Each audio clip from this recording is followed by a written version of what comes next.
Bom, eu então passo a leitura rápida do meu texto e recuperando, dentre muitas outras análises a respeito sobre o escrivão Bartleby, que já foi amplamente citado, segundo as palavras de Frank Corella, dever-se a falar já fazia. Eu aqui cito um trechinho do Corella. O lugar habitado por Bartleby, aquele de uma inerte afasia da ausência de palavras. Nesse sentido, Bartleby fica além do desejo de testemunhar através do conto. Bartleby não tem palavras para testemunhar, nem gagueja mais como o Billy Budd. Bartleby poderia falar, mas perdeu a confiança nas palavras. Não acredita mais que as palavras possam chegar a alguém.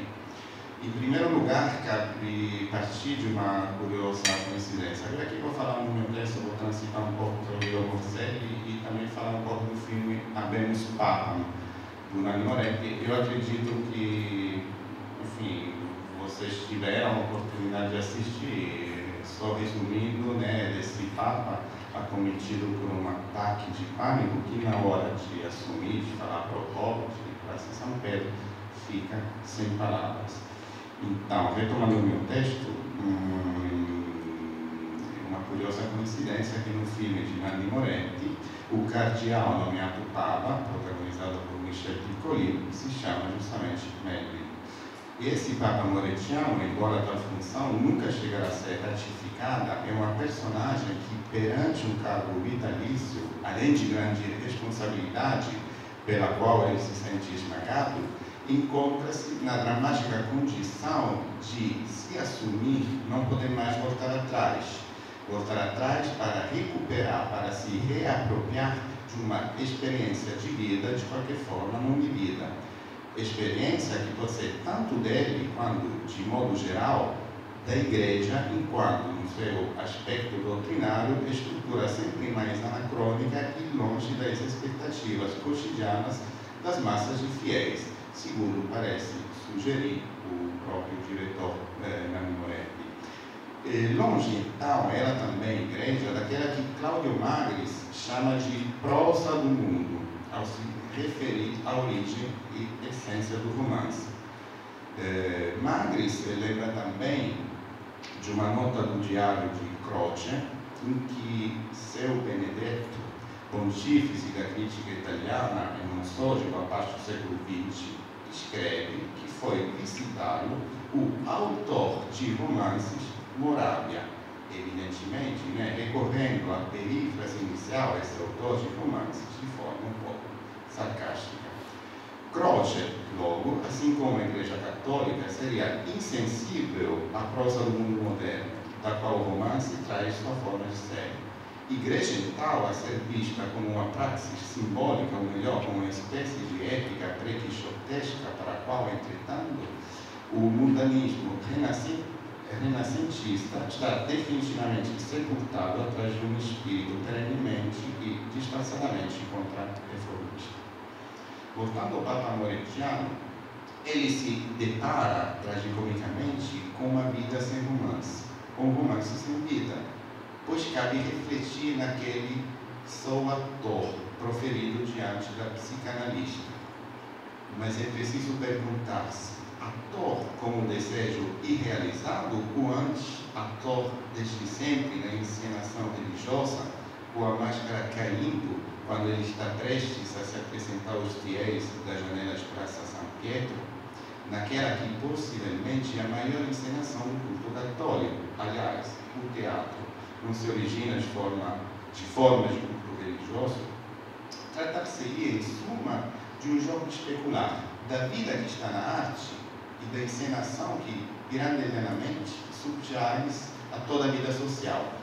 Na Gaivota de Chekhov, referência, essa assim explícita do filme, há um desfecho trágico daquela tensão vida-arte que daí a pouco seria assunto privilegiado e destino fatal de muitos expoentes das vanguardas históricas do início do século, da própria vida como uma espécie de performance. A partir desses aspectos, nada mais certo que recorrer a um ator como Michel Piccoli.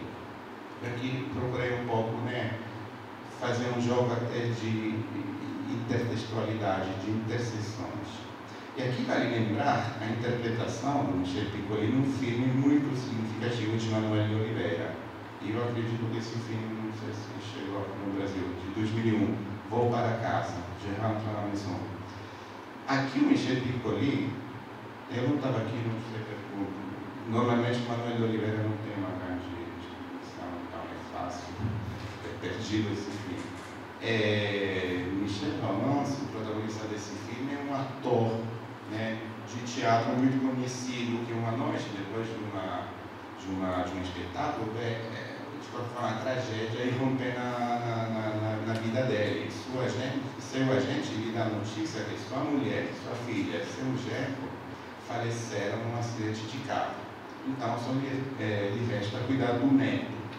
O tempo vai passando, aos poucos ele retoma a normalidade um pouco da vida, sem, porém, conseguir compartilhar o entusiasmo do seu agente, que gostaria que ele voltasse à cena protagonizando minisséries televisivas que tratam de temas como sexo, droga, violência, porque esse ator repugna de aceitar, com o pretexto de ganhar muito dinheiro, uma carreira totalmente diferente daquela que já teve.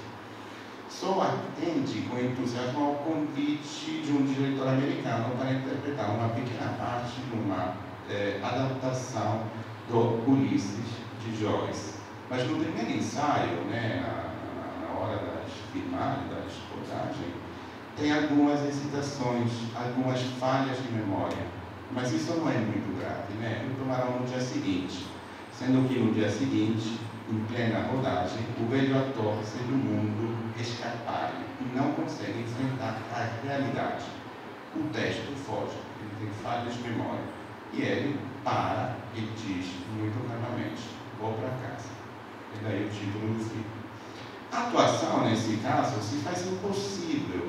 A inocência da arte, posto que ela seja inocente, se encontra irremediavelmente violada pela sobreposição devastadora do real. Para usar uma definição de Badiou, vem a cair aquele semblante que, justamente graças à demarcação de uma distância, perfilaria e poderia potencializar na arte os contornos da realidade. Michel Piccoli, então, em Volta para Casa, havia cometido por mais uma facia, uma gagueira, só que provocada, por assim dizer, pelo peso da experiência, na cena do parto, e ao contrário do que acontece em Apenas Papa. Aliás, aqui eu revelo um pequeno segredo. Esse episódio, que depois originou o filme de Volta para Casa, é um episódio real, que aconteceu nas filmagens de Palavra e Utopia. O próprio Manuel de Oliveira, um ano antes, quando a equipe tinha alugado um salão em Roma, tinha um tempo, uma hora marcada, era um ator italiano, ele justamente não conseguiu, interpretar o papel. Teve falhas, ele sangrou e voltou para casa e abandonou as filmagens do filme. E o gênio artístico Manuel de Oliveira interpretou esse episódio. Agora, para abordar a atmosfera grotesca que perfila o Vaticano de Nanni Moretti, é impossível não pensar nas coincidências surpreendentes. Aqui, se são voluntários ou não, mas isso não me interessa muito. As coincidências com o romance do Guido Morselli, que o amigo Fábio já citou, que é Roma senza Papa, que não foi traduzido no Brasil, Roma sem Papa. Esse romance fala de um Vaticano do final do século XX, que é uma poderosa estrutura transnacional, como sempre foi, e transdoutrinária, como nunca foi, exercitando uma ousada realpolitik plural. Vou dar alguns exemplos. A fonte principal de recursos nesse Vaticano grotesco, surreal, segundo uma substituição dinâmica dos aparatos burocráticos romanos, passa a ser o turismo. Turismo que também é o único e suficiente recurso da Itália, dessa Itália pós-moderna que aparece no fundo.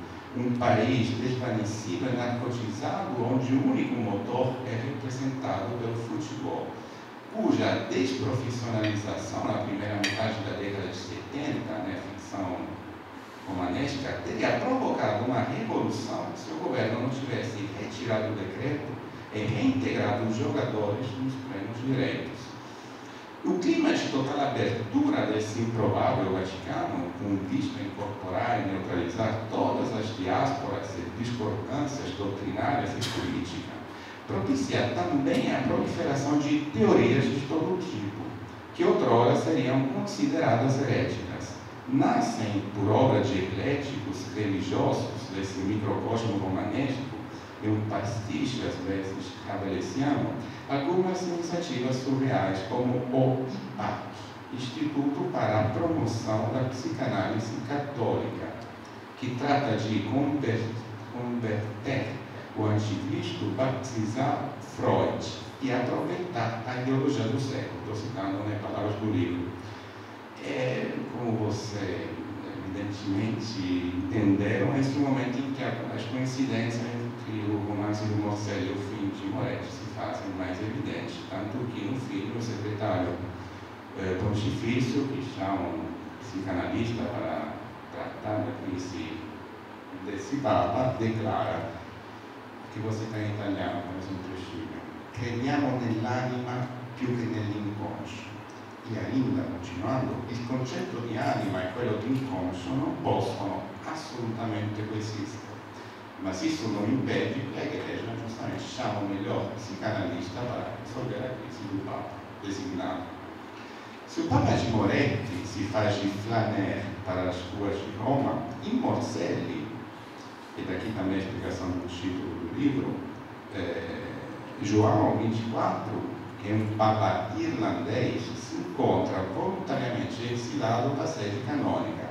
Agora ele tem residência em Zagarolo, que Zagarolo seria uma espécie de panigênese de toda a tradição milenária do Vaticano, por ser um lugar provinciano, caipira, acho que dá para falar caipira para mim, e justamente o Fábio lembrou que os romanos chamam de Purini, uma espécie de tradução de caipira, da região de Roma.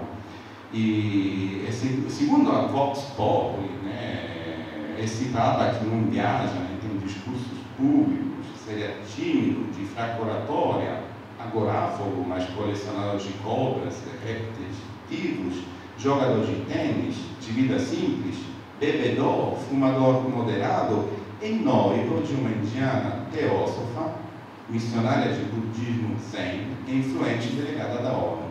Esse é o Vaticano que é construído pelo Guido Morselli. Se o Papa Morettiano é de qualquer forma tomada ao vivo de uma crise que deflagra, o Papa Morselliano é que se aproxima ao Barthes descrito por Franco Rella. Só que ele não é recluso, não é alienado, mas cultiva um inquieto desse encanto. Na verdade, ele, aqui cito um trechinho no livro, vou tentar traduzir na hora, mas posso nesse risco, pode ser reticente sobre o perfil doutrinário, ou podemos dizer didático, mas não é um complexado, não é tímido, nem introvertido. E agora, cito as palavras desse Papa do Morselli, ele fala das coisas do mundo, o Papa não pode se ocupar. Ou melhor, logo se corrigiu esse Papa, não pode tratar. Não pode, por muitas boas razões. Dentre outras, meus amigos, vamos admitir que é para não mostrar sua incompetência. Fecha a citação, entre a realidade e o paradoxo da ficção romanesca, ele é um Papa humano, emblemática a sua afirmação, Deus não é Padre. Um Papa que pode dar seu testemunho do mundo só através dos silêncios.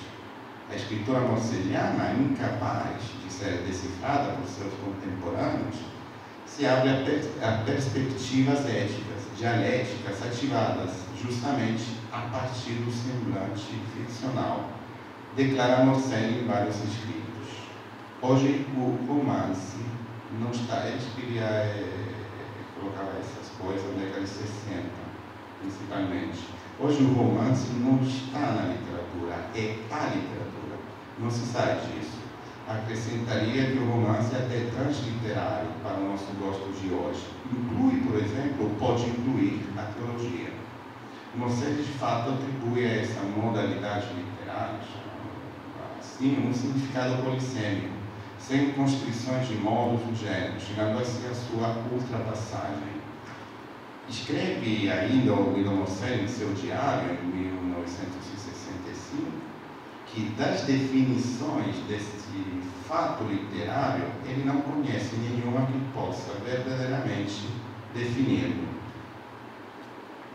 Provavelmente porque ele é amplo demais, embustido, heteróclito, para se prestar uma definição, digamos, empírica. Poderia, talvez, se prestar a uma conceitualização em sede de teoria estética, mas não é fácil que isso possa se mostrar útil a fins práticos. O que ocorre aos críticos é uma aproximativa tipologia e classificação, é um esboço de fisiologia comparada dos tantíssimos organismos narrativos irreduzíveis um no outro, nos quais se encarna o fenômeno que chamamos de romance, como um termo agora perigo escasso de significado. Quase 50 anos depois, quer dizer, no início desse ano, como ontem foi amplamente citado, Alberto Asor Rosa, num artigo publicado no Jornal da República, se questo è ancora un romanzo, e sto ainda um romance, escreve, que vou fazer em italiano rapidinho. Ci sono romanzi e racconti veri e propri, ma anche indagini sociologiche, divertissimo filosofico-letterari, racconti disegnati invece che narrati. Che vuol dire? Che dice isso? Que hoje a literatura, principalmente em sua forma especificamente narrativa, in qualche lugar. Io non trovo perciò niente di strano né di riprovevole in questo abbattimento delle barriere tradizionali. Io non incontro nada di strano, di riprovevole, reprovável nessa queda das barreiras tradicionais, mas ao mesmo tempo, aqui vem toda a formação do Asor Rosa, é preciso levar em conta esse risco, onde a literatura por todo lugar pode acontecer que ela, em sua essência mais autêntica, não se encontre em nenhum lugar. Continuou conhecido o crítico e historiador da literatura que a narração, ou aliás, a fabulação pura e simples, torna-se conto no sentido de gênero, quando não reproduz simplesmente, não é cópia da vida nos seus aspectos imediatos, corriqueiros, mas penetra no sentido dela. Segundo Asor Rosa, portanto, para se distinguir dessa massa indistinta, essa assim heterogênea, o autor precisa descortinar aquilo que está atrás, por dentro da vida, aquilo que representa a parte escondida, aparentemente invisível da vida. Isso seria um bom ponto. Reproduzir o verdadeiro sentido da vida. Ora, o objeto dessa análise, estou tentando esboçar aqui, são as lacunas, os silêncios, as afasias, a revelarem um vácuo, a detonarem em princípio qualquer suposto sentido, a falarem ainda do paradoxo de uma experiência que, quando existe, se faz incomunicável, e quando não existe, se faz desejável. E sob a condição de uma narração híbrida, aberta a formas de discursos diversas e consciente de um mimetismo improvável e irreproduzível, que essas impossibilidades podem vir à tona. Voltando por um instante ao filme, indiretamente, se pensarmos no conceito de literatura, de narratividade, de maneira de dar testemunha do mundo ao romance, se faz interessante refletir sobre as formas utilizadas por Nanni Moretti. Cito um trecho de uma entrevista publicada no Globo. O entrevistador pergunta: o senhor fala de surpresa, inovação narrativas, mas Encano Habemus Papam foi cobrado por ter uma narrativa clássica, convencional. Como encara essa cobrança? Responde Moretti, eu não vejo esse timbre clássico, uma vez que eu trafego dentro e fora do realismo, indo para além da direção que a plateia espera. Eu não classificaria isso como clássico, mesmo tendo começo, meio e fim definidos. Quando sou espectador, gosto da surpresa e tento reproduzir isso quando filmo. Fecha a citação. Então, está na hora, agora me encaminhando para a conclusão, de tentar levantar brevemente algumas hipóteses. Aquele começo, meio e fim, que remete a uma concepção moderna e cristã do tempo, que se apropriou das experiências narrativas mais convencionais, no próprio filho de Moretti, encontra significativos momentos de ruptura. É possível pensar aqui, por exemplo, na alegoria do torneio de vôlei, organizado pelo psicanalista, com a participação de todos os cardeais reunidos em conclave. Se a cerimônia da investidura papal, posta no início, reafirma a continuidade do rito, daquele vínculo da igreja com o calendário e com o tempo, em outras palavras, o controle daquele tempo linear, tempo cristão, retilíneo e irreversível, segundo as palavras, evidentemente, do Giorgio Agamben, o jogo pode subverter essa lógica. Um aspecto lúdico que sempre, segundo Agamben, pode alterar e destruir o calendário.